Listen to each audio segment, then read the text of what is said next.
அன்பான பிள்ளைகளே, இனிய வணக்கம். இன்றும் எங்களோடு டிபி கிட்ஸ் யூடியூப் சேனலோடாக இணைந்திருக்கும் அத்தனை பிள்ளைகளை வரவேற்கிறோம். இதோ பாருங்க, நல்ல ஒரு தர்பூசணி. இதை எப்படி செய்யலாம் என்று பார்க்கலாம். இதே போல்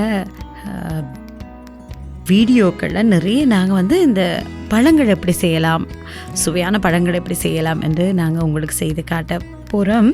இதோ இந்த பாடங்கள் எல்லாவற்றையும் நீங்கள் பாலர் பாடசாலை பிள்ளைகளுக்கு ரொம்ப இலகுவாக இருக்கும். என்னென்னு சொன்னால் அவர்களுக்கு இப்படியான கைவினைகள் ரொம்ப பிடிக்கும். ஆகவே இந்த சுவையான தர்பூசணியை எப்படி செய்யலாம்ங்கிறத நாங்கள் பார்க்கலாம்.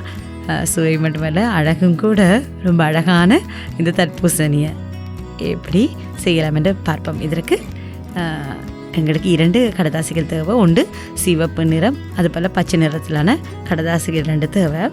முதல்ல நாங்கள் இது இந்த சிகப்பு பகுதியை செய்வதற்கு நாங்கள் இந்த கடதாசியை எடுத்துக்கொள்கிறோம். இதை இப்படி வழமை போல் 2ஆக மடிப்போம். இனி அதை விரித்து மறுபக்கத்திலையும் எடுத்து இப்படி 2ஆக மடிப்போம்.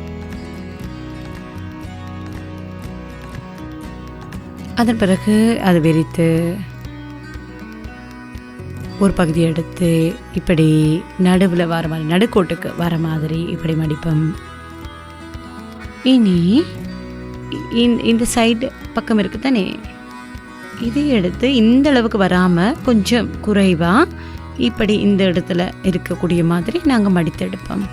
அதே போல் எதிர்பக்கத்தையும் அப்படித்தான் இப்படி இந்த அளவுக்கு வர மாதிரி நாங்கள் மடிப்போம். ஒரு பக்கத்தில் நாங்கள் இப்படி மடித்த உடனே எங்களுக்கு இலகுவாக இருக்கும்.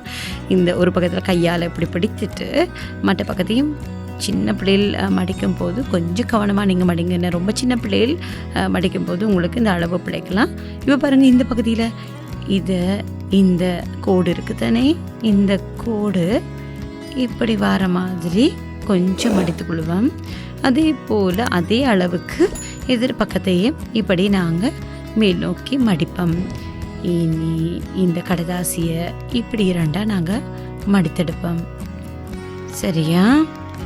இந்த பாருங்க, இந்த கோடுகளில் இப்படி அழுத்தி எடுத்து அதோடு நாங்கள் இந்த தர்பூசணியில் இருக்கக்கூடிய இந்த விதைகள் இருக்குது தானே, கருப்பு கலரில் இருக்கக்கூடிய விதைகளை அதை நாங்கள் இப்படி நாங்கள் வரைந்து கொள்ளலாம். அது ஒரிஜினலாக, அதாவது உண்மையாக எப்படி இருக்குமோ அது போல் பாருங்கள், இந்த அமைப்பு வருது தானே. மடித்தெடுத்துக்கொள்ளலாம், வரைந்து எடுத்துக்கொள்ளலாம். இனி இதை இப்படி ஒரு பக்கமாக வைத்து விடுவோம். இனி நாங்கள் இந்த பச்சை நிறத்தில் இருக்கக்கூடிய பகுதியை எப்படி செய்யலாம் என்று பார்க்கலாம்.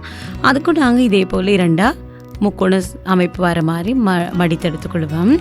இனி அதை விரித்து இதோ இந்த சைடு இருக்குது தானே, இந்த கொஞ்சம் இப்படி ஒரு சின்ன முக்கோணம் வர மாதிரி மடிப்போம். அதே போல் எதிர்பக்கத்தையும் சின்ன முக்கோணம் வர மாதிரி இப்படி மடிப்போம். இனி பாருங்க, இதை 2ஆக மடிப்போம். சரியா? மடித்துட்டு திருப்பி எடுத்து ஏதோ இந்த செய்து வைத்திருக்கிற இந்த தர்பூசணி இருக்கு தானே, அதை எடுத்து இப்படி நாங்கள் செருகுவோம்.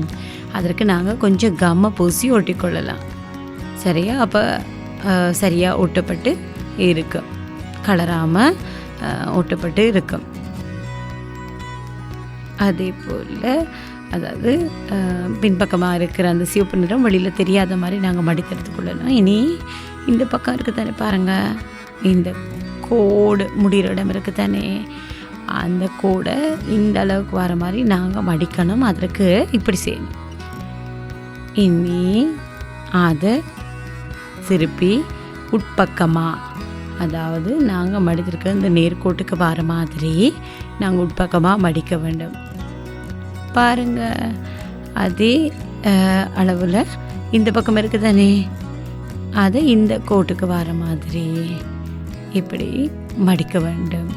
கொஞ்சம் பெரியங்க, அதாவது இந்த முன்பக்க கடதாசியை மேலே உயர்த்தி இதோ இப்படி செய்து முடித்து விட்டாச்சு. எவ்வளோ இலகுவாக இருக்குன்னு பாருங்கள். தர்பூசணி எவ்வளோ அழகான ஒரு தர்பூசணி. இதை நாங்கள் ஒரு பிளேட்டில் இது வைக்கலாம்.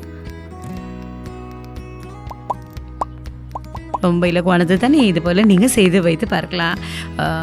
பாடசாலையில் கைவேலையில் செய்யும் போது இதே போல் நீங்கள் செய்து உங்களுடைய நண்பர்களோடு நீங்கள் பகிர்ந்து கொள்ளலாம். இதே போல் இன்னொரு அழகான கைவேலையோடு சந்திப்போம். மீண்டும் சந்திப்போம் பிள்ளைகளே.